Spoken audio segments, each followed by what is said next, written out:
Hey everyone, John Lorden here. I want to give you guys an update on two Brainscratch Searchlight cases that we have covered previously.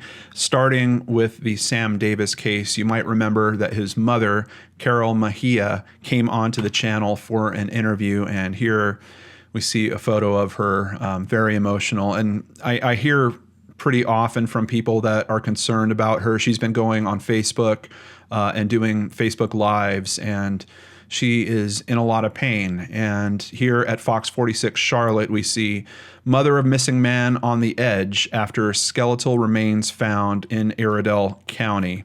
A mother who hasn't heard from her son since June says she called police Wednesday morning, worried that skeletal remains found in Iredell County could be her son. And this is an article from January 16th.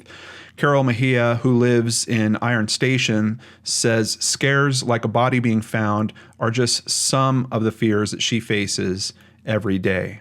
It's always there that my son is missing, and I don't know where he is, and I don't know if he's safe, said Mejia.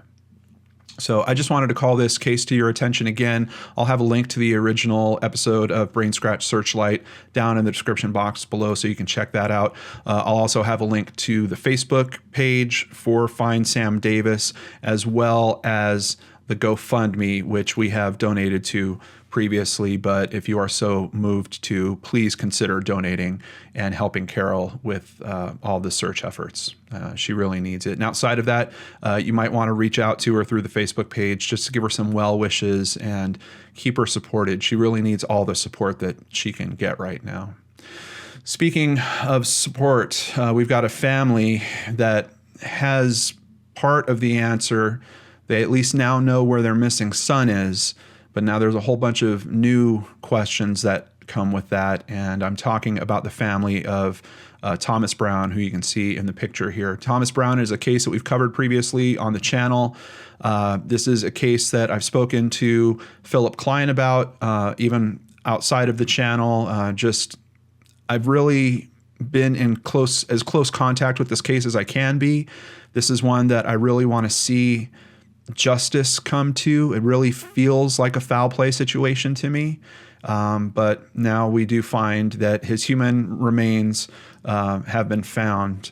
This is an article from January 15th, 2019 at newschannel10.com. Human remains have been found in Hemphill County, and investigators say it has been confirmed the remains were of Thomas Brown. According to the release, the remains were found off Lake Marvin Road near Lake Marvin. Brown's family was informed this afternoon. Now, some things had been found around this area. I've also listened to an interview with Philip Klein that I'll include a link to down below. So if you guys want to check it out. It's only about 20 minutes long.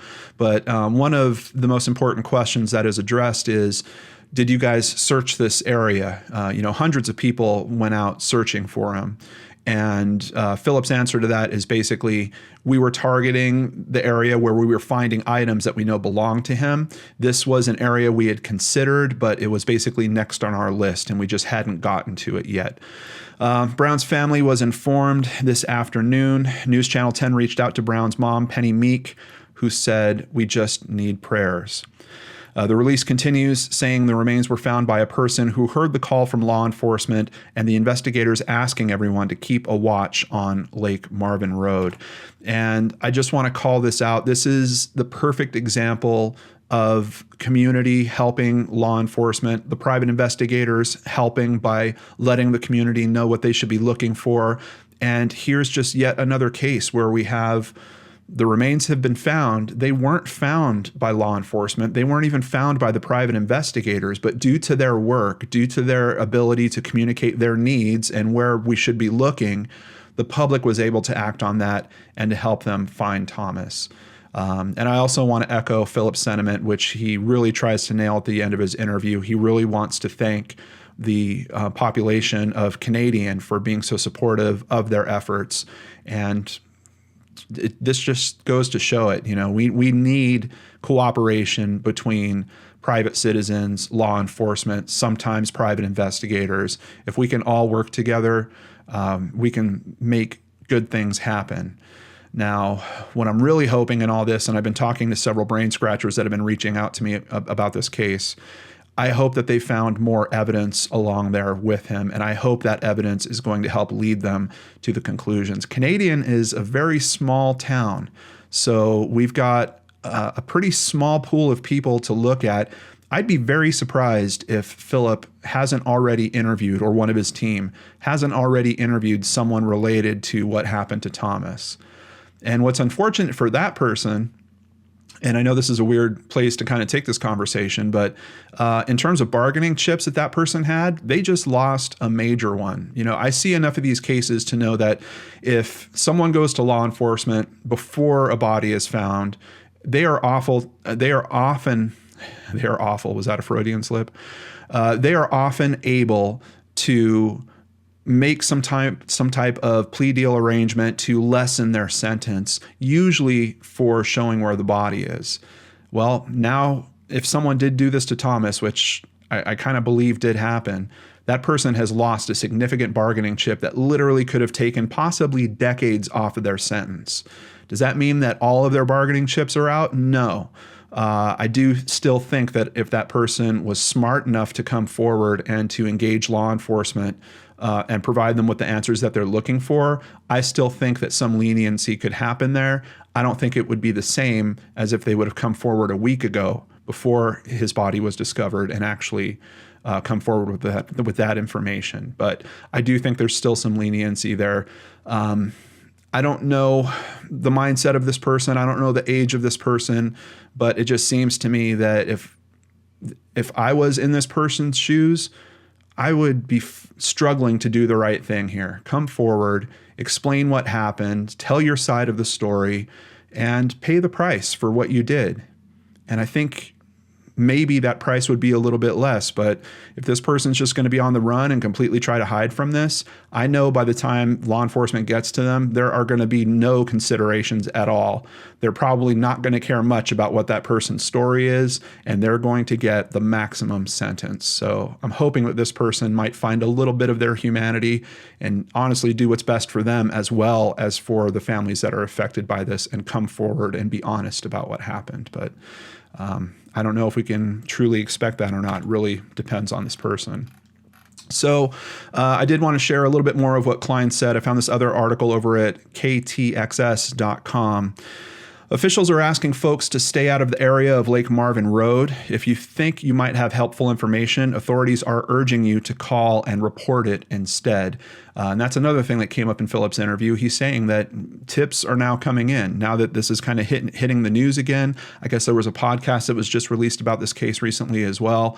Some new tips are floating into his office. Days ago, senior private investigator Philip Klein was asking for the public's help, and now he's urging folks to keep their distance. The first reason is we don't want the crime scene contaminated, said Klein. The second reason is, the most important reason, if someone finds something out there now, if they pick it up or they touch it, it can't be used. That's a really important fact, and that's something that should be considered at this point, because now anything out there is evidence probably tied directly to the case. You might think that it's just a soda can, and there might be fingerprints on that put someone else at that scene. So it's very important that people stay away. On Wednesday, Klein said an investigation is taking place in an area that had been searched before.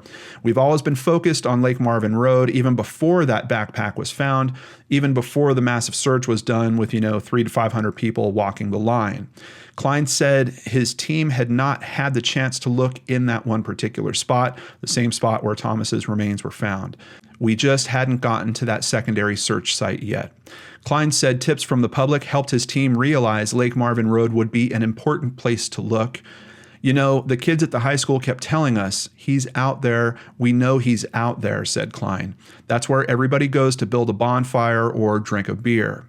Klein said these are tips that he, along with state investigators, are asking the public to keep sending. So if you have information about this case, the contact details that you need are in the description box below. Please call those in.